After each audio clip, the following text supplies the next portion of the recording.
नमस्ते। नमस्ते। आज हम एक दिलचस्प सोर्स पर बात कर रहे हैं।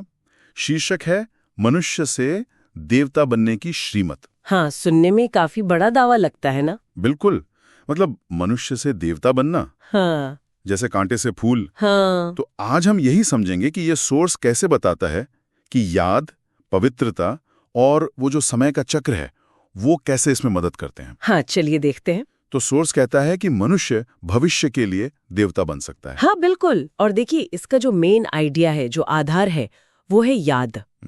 याद। किसकी याद? परमात्मा पिता की याद, और साथ ही अपने 84 जन्मों का जो चक्र है उसका चिंतन। अच्छा, मतलब अपनी पूरी यात्रा का। हाँ, पूरी जर्नी का। और दिलचस्प बात यह है कि ये अभ्यास कहीं भी हो सकता है, कभी भी, अपनी रोज की जिंदगी में ही। अच्छा, तो ये याद एक तरह से इंजन हुआ। हाँ, कह सकते हैं। और मंजिल क्या है? सोर्स में सतयुग का जिक्र है, लक्ष्मी नारायण के राज्य का, तो क्या वो मंजिल है? हाँ बिल्कुल, सोर्स के हिसाब से सतयुग वो समय था, शायद कोई 5000 साल पहले, जब दुनिया में पूरी पवित्रता थी, सुख था, शांति थी। और ये ज्ञान, मतलब ये समझ समय के साथ खो गई थी।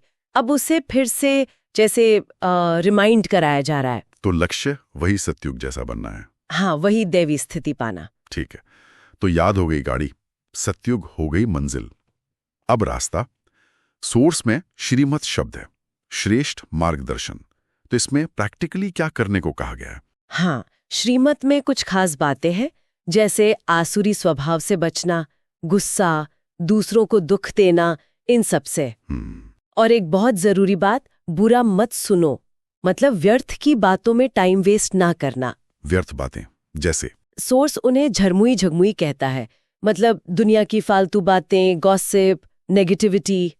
सोर्स मानता है कि इन्हीं से आत्मा का पतन हुआ है और समय वो बहुत कीमती बताया गया है। अच्छा, हाँ, ये बात तो समझ आती है, व्यर्थ बातों से बचना।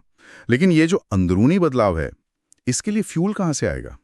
आपने ज्ञान की बात की थी। हाँ, आध्यात्मिक ज्ञान, स्पिरिचुअल नॉलेज। ये कैसा ज्ञान है? इसमें परमात्मा को अविनाशी सर्जन कहा गया है, मतलब जो आत्मा को ठीक करते हैं। सर्जन कैसे? याद के द्वारा। सोर्स कहता है याद से आत्मा 21 जन्मों के लिए निरोगी, मतलब पावन बन जाती है। 21 जन्मों के लिए? अच्छा। हाँ, और ये ज्ञान आत्मा को सिर्फ परमात्मा समान नहीं, बल्कि डबल सिरताज बनाने का लक्ष्य रखता है। डबल सिरताज? वो क्या होता है? एक ताज पवित्रता का, लाइट का, और दूसरा विश्व की बादशाही का, राज्य का। और कर्मों के बारे में भी कुछ है शायद? हाँ, कर्मों का सिद्धांत भी इसमें थोड़ा अलग है। कैसे? सोर्स कहता है सतयुग में जो कर्म होते हैं वो अकर्म होते हैं।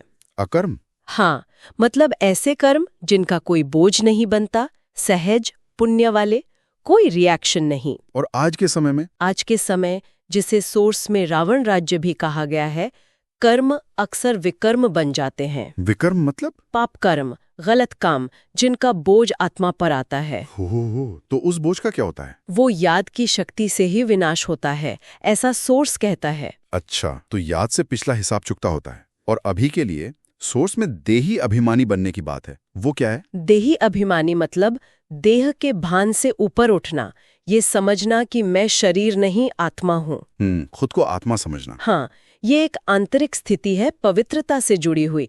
सोर्स एक मिसाल देता है कि परमात्मा विश्व की बादशाही का वर्षा गुप्त रूप में देते हैं, जैसे कन्या को गुप्त दहेज मिलता है। अच्छा, ये अंदरूनी समझ हुई। हाँ, और ये अंदरूनी स्थिति क्या बाहर भी दिखनी चाहिए, जैसे दूसरों से व्यवहार में, या जिसे सेवा कहा गया है? बिल्कुल। जो इस रास्ते पर चलकर सेवा करते हैं उनके लिए कहा गया है कि मुख से हमेशा ज्ञान रत्न ही निकलें, पत्थर नहीं। पत्थर मतलब? व्यर्थ बातें, कड़वी बातें, नेगेटिव बातें। समझ गया। और इसमें सतयुग की जो नेचुरल ब्यूटी है और आज की जो आर्टिफिशियल बनावट है, फैशन वगैरह, उसका भी फर्क बताया गया है। अच्छा, सोर्स में ब्राह्मण और देवता, इन दो शब्दों का भी इस्तेमाल है, इनमें क्या फर्क है? हाँ, ये एक जरूरी पॉइंट है। ब्राह्मण वो हैं जो इस खास समय में, जिसे संगम युग कहते हैं। संगम युग मतलब कलयुग और सतयुग के बीच का? हाँ बिल्कुल। इस संगम युग में जो इस ज्ञान को समझ रहे हैं, सीख रहे हैं, पुरुषार्थ कर रहे हैं, वो ब्राह्मण। ये सबसे ऊंची पढ़ाई की स्टेज है। और देवता? देवता जैसे लक्ष्मी नारायण, वो हैं जो इस पढ़ाई का फल पाते हैं सतयुग में। वो राज्य करते हैं, सुखी रहते हैं, लेकिन उस समय उनके पास ये ज्ञान नहीं होता। अच्छा। तो ज्ञान ब्राह्मणों के पास होता है, फल देवता पाते हैं। हाँ, ज्ञान संगम युग में ब्राह्मणों के पास होता है। तो फिर इन सब बातों को अगर समेटें तो सुनने वालों के लिए मुख्य संदेश क्या है, टेक अवे क्या है? सार यही है कि अपना फोकस सही जगह रखें, ज्ञान की बातों के सिवा फालतू न बोले न सुने, दुनिया की नेगेटिविटी से बचें, याद और पवित्रता से खुद को आने वाले 21 जन्मों के लिए तैयार करें। और सोर्स में एक वरदान और स्लोगन भी है शायद। हाँ, वरदान है, हर कर्म में फॉलो फादर, मतलब परमात्मा के डायरेक्शन पर चलना।